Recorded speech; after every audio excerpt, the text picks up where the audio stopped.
హల్లెలూయా. ముందుగా అందరికీ good Friday శుభాకాంక్షలు. ఈ అవకాశం ఇచ్చినట్టు దేవాతి దేవునికి వందనములు. అయ్యగారికి నా వందనాలు. కూడి వచ్చిన మీ అందరికి కూడా నా వందనాలు. యోహాను సువార్త 19:26 దేవుడు 3వ మాట చెప్తాడు. అమ్మా, ఇదిగో నీ కుమారుడు, ఇదిగో నీ తల్లి అని చెప్తాడు. ఈ మాట ఎవరితో చెప్తాడు? యేసు ప్రభు అన్నది వాక్యం ద్వారా మనం నేర్చుకున్నాం, ప్రార్థన చేసుకున్నాం.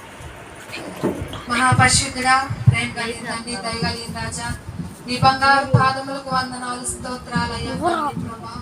ఎన్నిక లేని నాకై తండ్రి ప్రభా, అర్హత లేని నన్ను ప్రభా, అయాయస్య నీ సన్నిధిలో ప్రభా నిలబెట్టావా, నీకు వందనాలు, స్తోత్రములానా.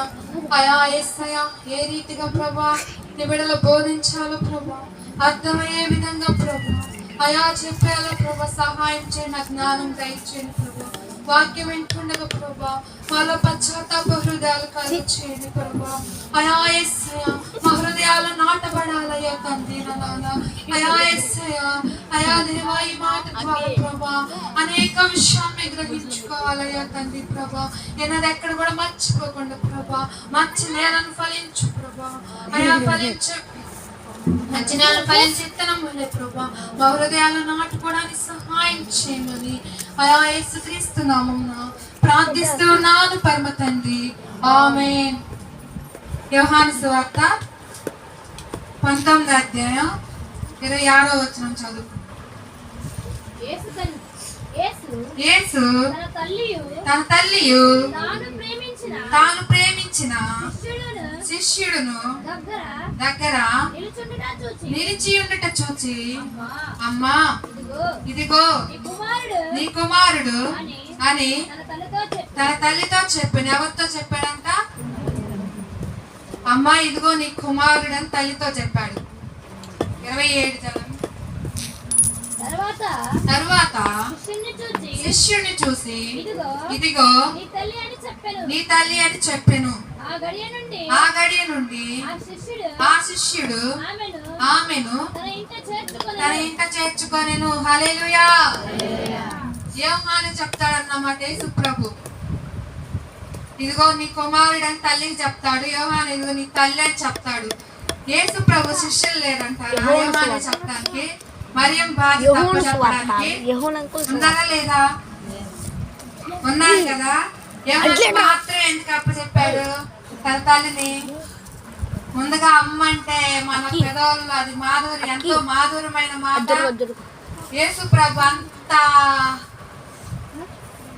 సిలువలో ఉండి కూడా తన బాధ్యతను ఎక్కడ కూడా మర్చిపోకుండా, ఈ విషయంలో మనం ప్రేమ బాధ్యత రెండు గమనిస్తా ఉన్నాము. తన బాధ్యత ఎక్కడ కూడా మర్చిపోకుండా అంత ఘోరాకి ఆ స్థితిలో ఉన్నా కూడా తన బాధ్యతను మాత్రం, తన తల్లి బాధ్యతను మాత్రం ఎక్కడ కూడా మర్చిపోలేదు. మత్తయి సువార్త 13:55 చదువుకున్నాం.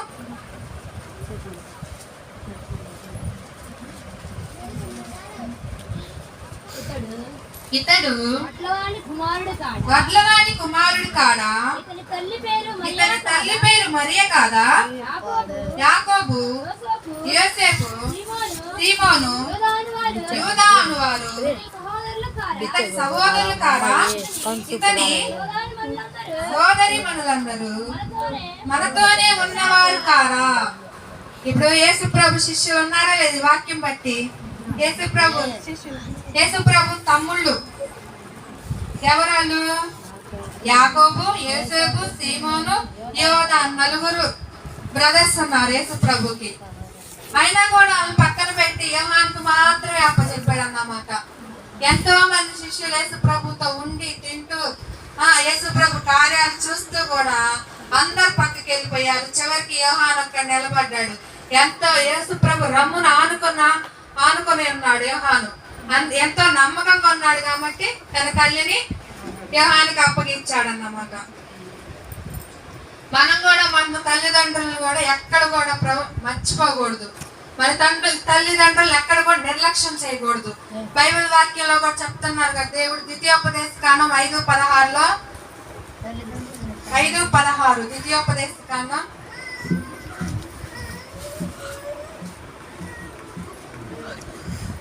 నీ దేవుడైన యెహోవా నీకు అనుగ్రహించు దేశంలో నీవు దీర్ఘాయుష్మంతుడవై నీకు క్షేమమగునట్లు నీ దేవుడైన యెహోవా నీకు ఆజ్ఞాపించలాగున నీ తండ్రిని నీ తల్లిని సన్మానించుము.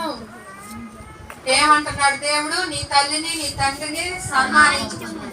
మన దీర్ఘాయుష్మంతులు అవ్వాలన్నా, మన క్షేమంగా ఉండాలన్నా మన తల్లిదండ్రులు మనం ఎక్కడ కూడా నిర్లక్ష్యం చేయకూడదు. సన్మానించడం అంటే శాల్వాలు కప్పి వాళ్ళ చేతిలో బుకే పెట్టి ఇట్లా సన్మానించడం కాదు. కానీ మనం ఏం పెట్టకపోయినా మాటల కోసం ఎదురు చూస్తూ ఉంటారు వాళ్ళు మన మాటల చేత ఎంతో ఆదరణ పొందుతున్న వారిగా ఉంటారు. వాళ్ళు దూషించే వారిగా ఏమాత్రం ఉండకూడదు అన్నమాట. ఒక ఊర్లో ఒక సిస్టర్ ఉండేది అన్నమాట. ఒక తల్లి కూతుర్లు ఉండేవాళ్ళు. ఆ తల్లి కూతుర్ని ఎంతో చదివించింది, ఎంతో కష్టపడి చదివించి ఆ కూతురు ఒకసారి డాక్టర్ అయింది అన్నమాట. డాక్టర్ అయితే ఊర్లో జనం అంతా చెప్పుకుంటున్నారు కదా, ఇక్కడ నుంచి మన పల్లెటూరులోంచి వెళ్ళి ఆమె పెద్ద డాక్టర్ అయింది అని చెప్పుకుంటుంటే ఆ తల్లికి ఎంతో సంతోషం వేసి ఆ కూతురుని చూడాలని చెప్పి కూతురున్న దగ్గరికి వెళ్ళి దమ్మా నేను వస్తానంటే, ముందు ఎందుకు నువ్వు రావద్దులే అని చెప్పేసి వస్తానమ్మా అని తల్లి గట్టిగా అడిగితే సరే రా అని చెప్పేసి అంది. అక్కడ వాళ్ళ ఫ్రెండ్స్ వస్తారు వాళ్ళ ఇంటికి, పిల్లల ఇంటికి వస్తే తల్లి ఎన్నో వంటలు చేసి వాళ్ళు పెడతా ఉండిద్ది. వాళ్ళు అడుగుతారన్నమాట, ఎవరు ఏమంటే ఈమా నిన్నే పెట్టుకున్నానే పని మనిషిని అని చెప్పింది. పని మనిషి అని చెప్పి నా కుమార్తె నేనెంతో పని చేసి ఇంత కష్టపడి చదివిస్తే ఇంత దాని చేస్తే పని మనిషిలా అనుకుంటుంది. నా కుమార్తెకి నీ తల్లి అని చెప్పుకోవడానికి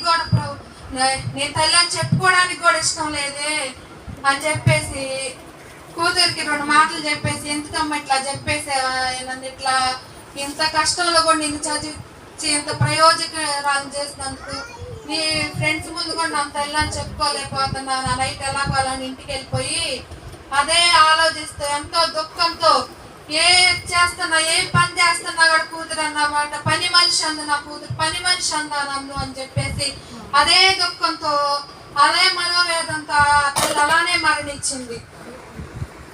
అట్లాగా మనం పెట్టపోయిన మన మాటల ద్వారా ఆదరణ పొందాలని చూస్తారు. అట్లా దుఃఖపరిచే పేర్లుగా మనం ఉండకూడదు ఎప్పటికి కూడా. సామెతలు 23:22 కూడా చెప్తాడు వాక్యం ఉండిద్ది.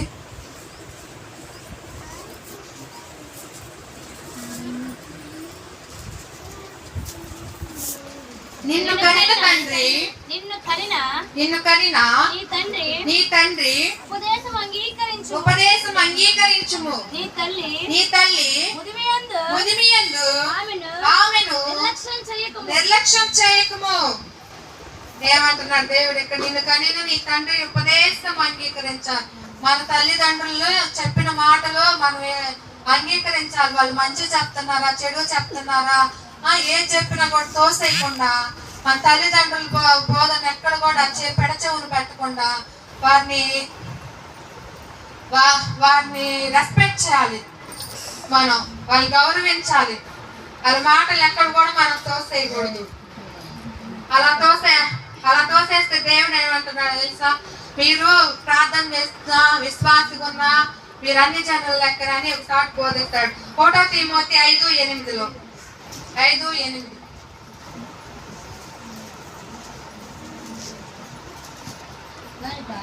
గనుక పాతదైన ఒకటో తిమోతి 5:8. ఎవడైనను స్వకీయులు విశేషముగా తన ఇంటి వారిని సంరక్షింపక పోయిన ఎడల వాడు విశ్వాస సత్యముగా